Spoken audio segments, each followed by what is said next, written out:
The cold open. It started on a Tuesday. Reese Carter had just spilled coffee on his keyboard for the third time that week when the sky split open. No one believed it at first. Some thought it was a marketing stunt. Others filmed it. But when the second arc of burning light scorched a perfect hole through Midtown Manhattan, denial left the room fast. The Drexery Combine didn't speak. They didn't negotiate. They descended like thunder, metallic, precise, surgical. Cities collapsed in coordinated strikes. Communications went dark. Global defense networks flickered and fell before most leaders finished their emergency statements. The invasion lasted less than 18 hours. Resistance crumbled. People panicked. Broadcasts looped like bad reruns. And Reese. He crawled out of a collapsed stairwell in a downtown parking garage with a bruised rib and a dead phone. He wandered, aimless and aching, through the wreckage of what used to be downtown LA buildings, coughed black smoke into the air. Drones buzzed overhead. Somewhere, far off, a siren stuttered before falling silent. Reese ducked into an abandoned subway tunnel. It smelled like mold and scorched plastic. He was alone, until he heard the hum. A soft, clicking whir. Something was down there with him. He crouched behind a pillar, heart pounding. The sound drew closer. Metallic. Strained. Not human. When it finally rounded the corner, he froze. It was Drexery. Small, spider-like, damaged. Sparks sputtered from its side. One of its legs dragged, limping. It paused in front of him. Its single eye glowed dim. Reese looked around. No weapon. No backup. Of course, he muttered. This is how I die. Crushed by a three-legged alien crab in a sewer. But the Drexery didn't attack. It blinked twice, then stumbled sideways and collapsed against the wall, twitching. Reese stared. Something inside him, something he hadn't felt in days, flickered. Curiosity. He inched closer. "Hey," he whispered. "You good?" The drone jerked, startled. Its eye pulsed. Then, surprisingly, it replied. Functional status, 14%. Core processor, stable. Locomotion, compromised.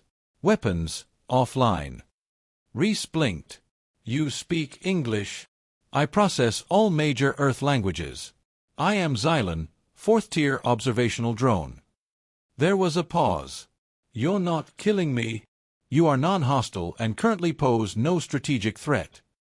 "Well, thanks," Reese said, dry. "That's reassuring." He sat down across from the alien, still not sure if this was real or a concussion dream. His ribs ached. His throat was dry. The world had ended, and he was chatting with a half-dead invader in a subway. "I used to write movies," he said suddenly. "You know that." "Scripts. Mostly bad ones. No one ever bought them." Xilenn was silent. "I always hated Act 1. That part where everything falls apart. Where the hero loses everything and it's all hopeless." Reese snorted. "Feels like that right now." More silence. Then, "You are aware your species has been subdued?" "Yeah. I saw the memo, raining fire and exploding buses." Xilenn tilted its head. "Most species collapse mentally within the first stage. Your emotional response is inconsistent." "I'm inconsistent," Reese said, leaning his head back. "That's kind of the whole deal with humans." He closed his eyes. "But see, here's the thing. You don't kill off your protagonist in the first act. Not if you want anyone to keep watching." There was a pause. "Protagonist?" Xilenn asked. "The person the story follows," Reese murmured. "The one who messes up, gets knocked down, but keeps going." He didn't realize he'd fallen asleep until he woke hours later. Xilenn was still there, eye glowing faintly in the dark. Reese sat up, sore and sorely aware of how stupid this all was. And yet, something had shifted. The air felt different. He wasn't supposed to survive. Not him. Just some guy with a failed dream and a dead-end job. But maybe, just maybe, this wasn't about survival. Maybe it was about the story. He looked at the drone. "All right, Xilenn. You want to see what comes after Act 1. The Drexery hesitated. then nodded. Rising Action Protocol. The Drexery Combine didn't understand human silence. Not like the kind Rhys and Xilenn sat in now, huddled in the back of a burnt-out movie theater, watching dust dance in the last slivers of sunlight. The kind of silence where grief pooled but didn't drown you. The kind of silence where stories were born. The marquee outside still read, now showing, the END. Rhys thought that was a little too on the nose. Xylenn's casing sparked occasionally. Rhys had done his best to patch it with duct tape and a melted CPU fan. It was holding, for now. "You shouldn't have saved me," the drone said. Its voice was smoother since Rhys updated its text-to-speech code with something from an old AI voice assistant. "I'm not great at letting things die in front of me," Rhys muttered. Xilenn processed that for longer than usual. "Is that a species trait? Maybe. Or maybe I'm just tired of everything ending." Outside, the world remained fractured. Drexery patrols swept the skies in predictable arcs, broadcasting fear through siren-toned pulses. The news was gone, but rumors traveled, whispers of people fighting back in bizarre ways. Rhys heard of one group in Oregon using modified fireworks to jam Drexery scans. In Mexico City, graffiti artists used phosphorescent paint to blind tracking drones. One guy in Australia supposedly strapped a microwave to a drone and shot it down with a slingshot. No armies. Just creativity. Improvisation. Earth's version of tactics. Rhys and Xilenn picked up faint chatter from a nearby survivor camp, using a solar-powered ham radio cobbled together from theater equipment. A voice came through one night, calm, clear, young. "If you're hearing this, you're not alone. They call this the end. I call it the midpoint. Stay in the fight. And if you're not fighting, stay alive. Act 2 is where the shift begins." Rhys stared at the crackling speaker. "They sound like a writer." Xilenn turned its eye. "Why does your kind keep referring to this invasion like it is a scripted event?" "Because that's how we process chaos," Rhys said simply. "We don't just react. We turn it into arcs, characters, stakes." The drone paused again. "Curious. That would explain the illogical resistance patterns we've recorded. Non-strategic, uncoordinated, and yet effective." Rhys offered, smirking. "Persistent," Xilenn corrected. Later that night, they climbed to a rooftop across from a Drexery communications node. Rhys chewed an energy bar slowly while examining the security patterns. "You're not going to like this," he muttered. Xilenn waited. "I need to hijack their speaker system. Not to shut it down, just to change the message." The drone beeped. "Why?" "Because fear is their soundtrack. I want to change the tone." An hour later, Rhys stood at the edge of the rooftop, rain misting down, while Xilenn rerouted the uplink. Drexery speakers, once booming with intimidation tones, suddenly went silent. Then crackled. Then, "You ever notice how aliens always underestimate the scrappy underdogs in the movies?" His voice, projected across the district, echoed off broken glass and half-fallen buildings. "Yeah, us too. Let's try something different." What followed wasn't orders or resistance codes. It was music. Uplifting, old, crackly jazz. Then sound bites from old movies. Speeches. Jokes. People peeked out of their hiding places, listening. Across the street, a child smiled for the first time in days. Rhys didn't see it, but Xilenn recorded it. "Unquantifiable morale spike detected," the drone said softly. "What is this effect called?" Rhys exhaled. "Hope." Xilenn was silent for a moment. Then, "They will retaliate. Probably. They may find us. Then we improvise." The two sat back down on the edge of the roof, sharing silence again, not the heavy kind from before, but the kind that comes after a turning point. "You keep saying it's a story," Xilenn said after a long while. "What if you're wrong?" Rhys shrugged. "Then we die in the second act. But I don't think we will." He pointed to the horizon. "Because something out there is shifting. You feel it too, don't you?" Xylenn's eye flickered once. Then again. "Yes," it said quietly. "And I do not know how to stop it." Rhys smiled faintly. "That's the thing about stories. Once they start, Even the bad guys can't control them. The midpoint twist. The Drexery called it a climactic suppression event. To Reese, it felt like the universe hitting rewind just as the music was getting good. Everything had started to shift. Pockets of survivors weren't just hiding anymore, they were creating. A street artist in Berlin had turned a wrecked city block into a psychological weapon with optical illusions that drove Drexery scouts in circles. A group of teenagers in Seoul hacked streetlights to pulse in Morse code, spreading resistance signals block to block. It was chaotic, messy, beautiful. Reese and Xilenn moved with care now, traveling at night through the hollow skeleton of a city that didn't know it was still alive. Their latest stop, a condemned TV studio once used for live news. Now, it was one of the most secure resistance hubs in the region. Inside, humans huddled over whiteboards and radios, building what they called the arc map. "Every story needs structure," said Lena, a former showrunner turned strategist. She pointed to a messy diagram where cities were marked not by tactical value, but narrative role, prologue zones, Act 1 breakpoints, false climaxes. Reese was stunned. "You're turning the war into a screenplay?" "No," Lena said. "We're admitting it already is one. The only reason we're still here is because we're refusing to follow their structure." Xilenn hovered silently nearby, watching. Recording. He hadn't spoken much since the rooftop transmission. Something was shifting inside him, Reese could feel it. His eye blinked less mechanically. His pauses before speaking were longer. Thoughtful.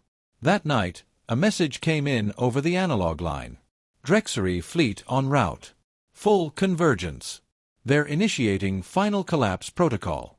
Estimated time, 36 hours. Silence followed. Reese looked at Lena. "Final collapse." She nodded grimly. "They're not waiting for a climax. They're skipping to the credits. One blow. One last sweep. Like a director who's losing control of the film," he murmured. "Trying to shut it down before the characters take over." It all clicked. Reese turned to Xilenn. "That's what this is, isn't it? Your leadership, they think we're spiraling out of narrative sync." "Yes," Xilenn said, voice low. "Your species is violating progression models. Emotional patterns are escalating non-linearly. Losses are fueling cohesion, not collapse. We do not understand why." Reese stood and grabbed a marker, scribbling furiously on the whiteboard. "We're not breaking the story," he said. "We're just not playing extras anymore." He drew a line across the map, connecting points of resistance. "This isn't a climax. This is the midpoint twist. This is when the hero realizes what they've become." Lena crossed her arms. "So what do we do?" Reese stared at the board.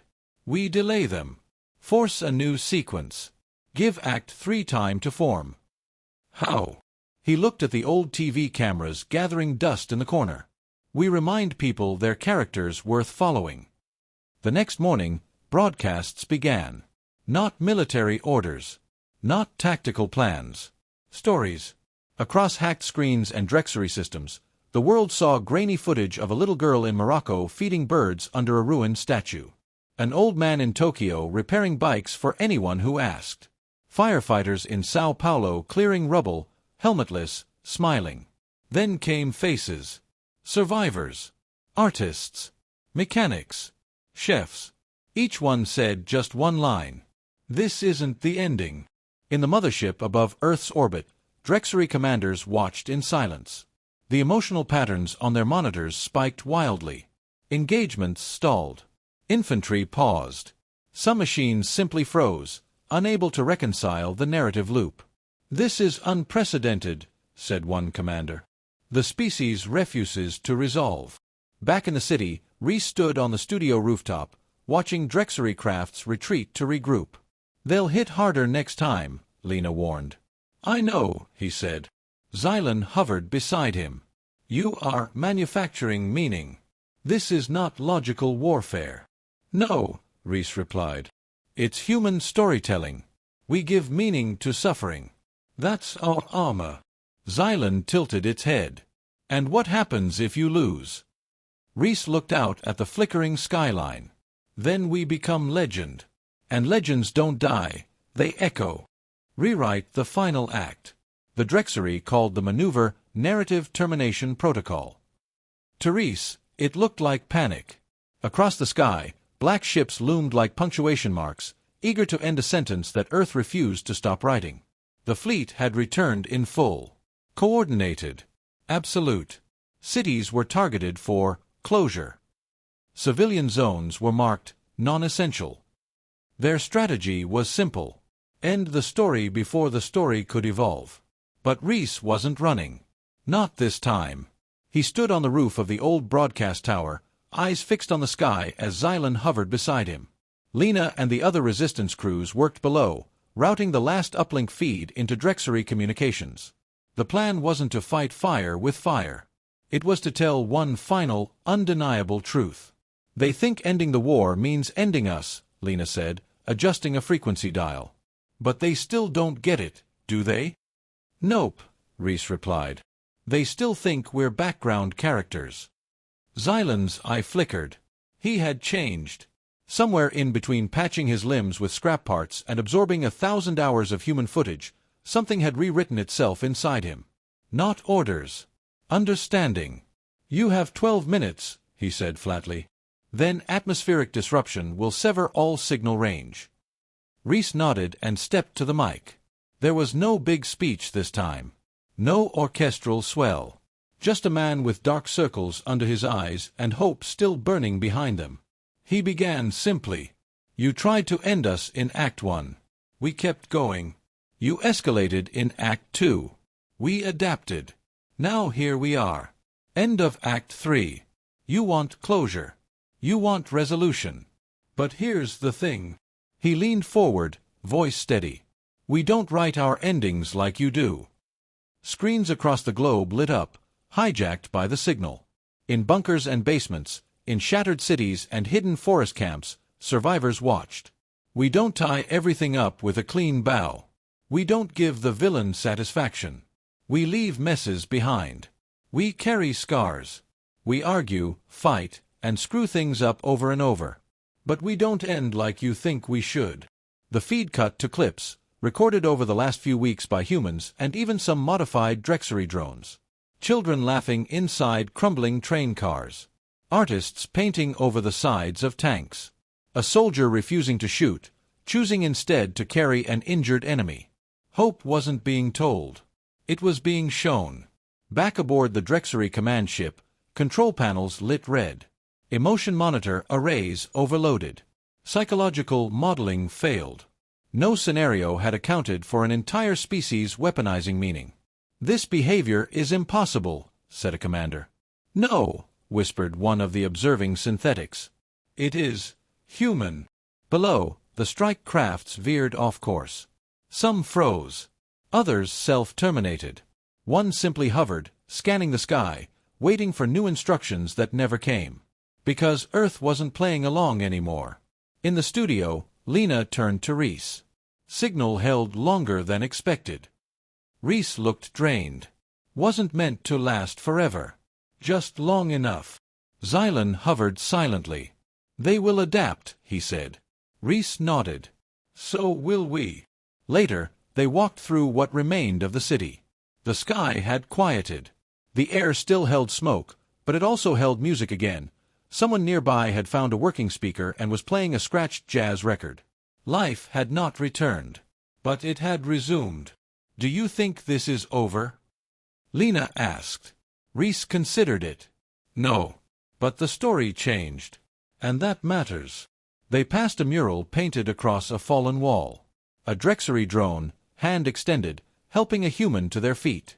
It wasn't propaganda. Just art. A dream, maybe. A blueprint. Xilenn paused, scanning it. You understand now, don't you? Reese said. The drone turned. That this is not a war. Reese smiled faintly. Exactly. It's a narrative. Xilenn's eye glowed softly. Then what happens next? Reese looked out toward the broken skyline and the horizon beyond. We write the sequel.